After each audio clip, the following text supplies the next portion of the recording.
Compostable straws that we carry at least act very similarly to plastic straws, although like reusable straws like metal or glass straws can act a bit differently, mostly in that they're very rigid and inflexible.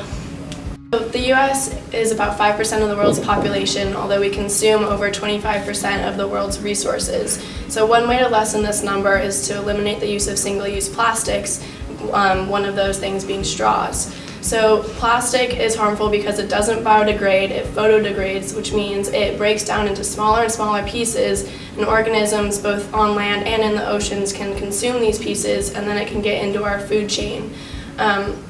Also, most plastic straws cannot be recycled, which means they end up in landfills. 11th Hour uses both reusable and compostable instead of plastic straws for both the environmental and the social benefits. So the reusable straws that we have are metal, which we offer to guests that are drinking the drinks in store, whereas we have the compostable ones for our to-go options. We definitely really like to use the metal ones as much as possible so they eliminate waste, although we know that for folks that are differently abled, sometimes that's not a viable option, and so we have those compostable straws that act very similarly to plastic straws for those folks. Starbucks actually uses compostable straws already, but they do have non-compostable straws available upon request for disability accommodations. At the beginning of this year, myself and the previous Zero Waste coordinator met with the head of dining, and we discussed it. It's uniform across all dining services on campus, so they all have the compostables with the option for disability accommodations.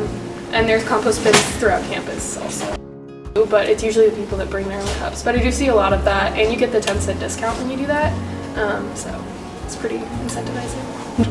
There's also paper straws that tend to disintegrate, so it depends on exactly what you're using it for. There's the stainless steel straws that I had talked about previously, as well as like hard plastic straws. Personally, I just opt for no straw if you're able, just because it's one less thing you have to worry about, and you can usually handle your beverage without one.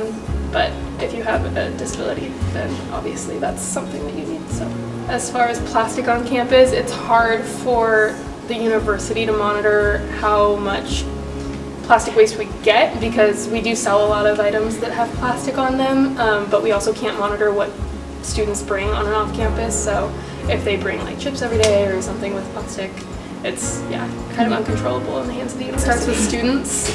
There's only so much, like my job works to change how the institution itself moves towards zero waste. There's only so much I can do on that end. So I think it really starts with student activity and like purchasing things that don't have a ton of packaging, or bringing your own things from home like in a Tupperware, or doing things like that and just making conscious decisions.